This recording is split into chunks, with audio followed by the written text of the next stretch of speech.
This was the first panel I noticed really needed to be fixed. I just recently cut out all around, so this is all solid here, you know.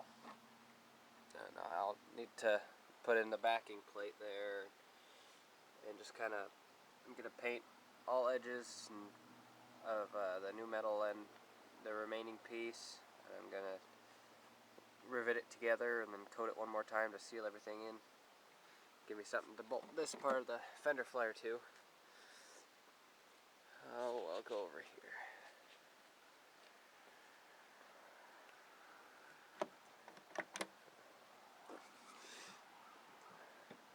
The next part I noticed really needed to be fixed. It's right here, the door jamb. It's pretty bad.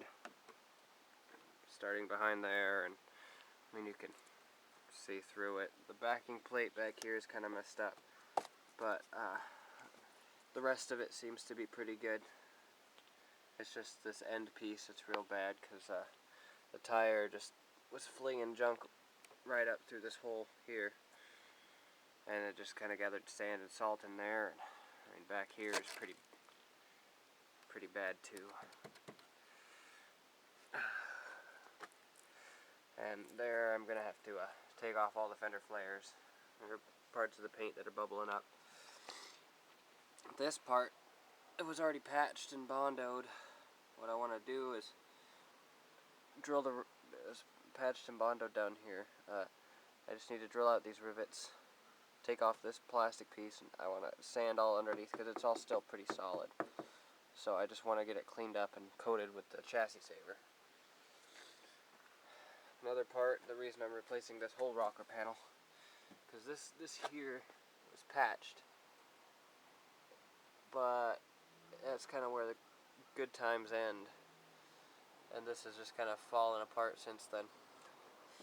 I chassis savered right here, so you can see down this corner, because I wanted to save this part of the quarter panel in the front, and I saved the front of the rocker panel, but I'm going to end up cutting it along here anyway. I have to take the doors off, and I want to get this trim piece off too. Make sure that's all solid underneath. I think it has been taken care of, but we don't know until we pull it off. That's where we come to the surprise that I found yesterday. This used to be a solid door here. I took the trim piece off to find a big hole behind it, so I cut it all out. Luckily it's saved and it's just underneath that, and I'm going to be able to rivet all the way around here and along this lip. There are a couple of spots that's rust through, but it shouldn't be too bad. I should be able to save it. Again, I'm going to chassis saver the whole thing and go from there and do the edges of this door, and like I said, behind the fender flares. Probably take this off and coat it as well. Have some paint match, so I'll be able to make it all seamless and look like new again. I'm going to be chassis savering all suspension frame components, everything. I don't know how well you can see back here. I coated the bottom of the shock. I coated the top too, but I turned it around so I could coat this side. I just haven't got to it yet.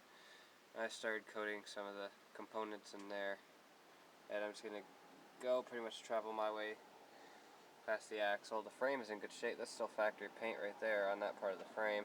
The spring is a newer spring, so it still has its factory coating. Let's see. I coated in here a little bit too, just because it was rusting. I need to come up with a plastic piece to stick on to cover up the horn, because the horn doesn't work. The inside rotted out, so I'll have to get a new one. But anyway, that's just kind of the basic principle of this project I'm working on here. I'll update as I get something done. Right now I'm gonna work on the door, just because I want to get that done first, because it kind of was a surprise. I just want to get it out of the way so you can actually see the door speaker in there. I don't know if you can see it, but yeah, there it is. And that's not a good thing. Alright, I'll be back.